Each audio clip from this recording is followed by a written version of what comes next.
Hello guys. जैसा कि मैंने बोला था कि मैं जो 2023 का जो केमिस्ट्री का पेपर है उसका हर एक क्वेश्चन का सलूशन डालूंगा। तो ये पेपर वन का पहला क्वेश्चन है, वन और more than one options. Question जो है वो मेटलर्जी पर बेस्ड है। और क्वेश्चन अगर आपने नोट्स पढ़े हुए हैं तो ये बेसिकली नोट्स का ही क्वेश्चन है।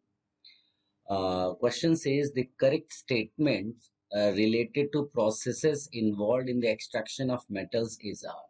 पहले तो थोड़ा सा आइडिया अपने को होना चाहिए कि जब मेटल को एक्सट्रैक्ट करते हैं और से तो स्टेप्स जो इन्वॉल्व है वो कौन कौन से हैं। तो पहला स्टेप तो क्रशिंग हो गया। जो पत्थर लेकर आते हैं, क्रशिंग करनी पड़ती है, क्रशिंग या ग्राइंडिंग बोल सकते हैं, ग्राइंडिंग। और दूसरा स्टेप होता है कि जब क्रशिंग हो जाती है तो कॉन्सेंट्रेशन ऑफ ओर उसको, कॉन्सेंट्रेशन ऑफ सब आप जानते हैं। Frock flotation process, gravity separation, magnetic separation, ये कॉन्सेंट्रेशन ऑफ ओर। फिर इसके बाद जब ओर कॉन्सेंट्रेट हो जाता है उसके बाद एक्सट्रैक्शन ऑफ क्रूड मेटल जिसमें बोलते हैं, extraction of crude metal. Basically it involves two stages. एक होता है conversion of ore to oxide, oxide ore, whatever ore given we have to convert that into oxide ore. और फिर होता है reduction of oxide ore to metal. और फिर last में आता है रिफाइनिंग या purification of metal, refining of metal. तो आप देखो ये जो क्वेश्चन पूछा गया बहुत ही अच्छा सा क्वेश्चन है। इसमें सब कुछ इन्वॉल्व कर दिया गया है। देखो पहला ऑप्शन क्या कहता है, roasting of malachite produces cuprite. तो ये क्वेश्चन तो तभी आपसे सॉल्व होगा जब आपको मेलाकाइट का फॉर्मूला पता होगा, क्यूप्राइट का फॉर्मूला पता होगा। तो जो मेलाकाइट का फॉर्मूला है CuOH ट्वाइस डॉट CuCO3, इसको बेसिक कॉपर कार्बोनेट भी कहते हैं। और इसके अलावा इसको इस तरह से भी लिख सकते हैं Cu2OH ट्वाइस CO3। ओके। अब इसकी रोस्टिंग करनी है तो पहले तो रोस्टिंग का आइडिया होना चाहिए। Roasting is the process in which concentrated ore is heated to a high temperature in the presence of excess of air।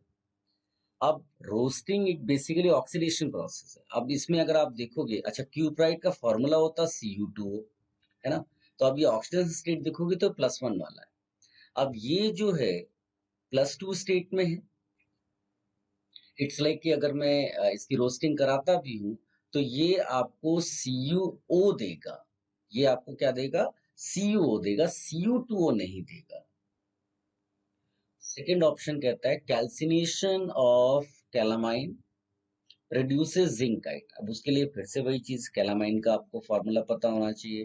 तो कैलामाइन का फॉर्मूला होता है जिंक कार्बोनेट है बेसिकली ये।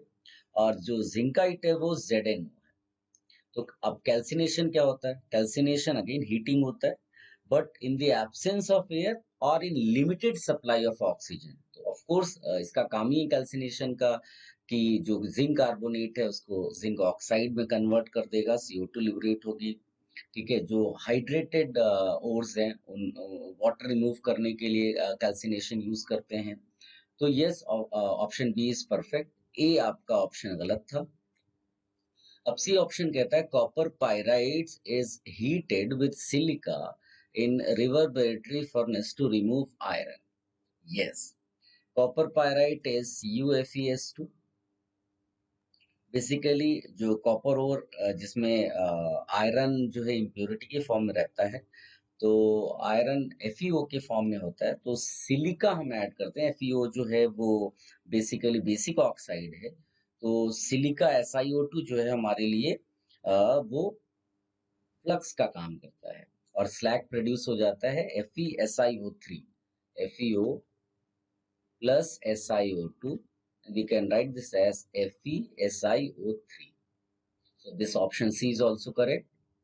अब ऑप्शन डी पे आते हैं, कहता है impure silver is treated with aqueous case यानी in the presence of oxygen followed by reduction with zinc metal. बहुत आसान है, मैक आर्थर प्रोसेस है, बहुत बार आपने किया हुआ। ये basically MacArthur forest process है, लेट मी राइट।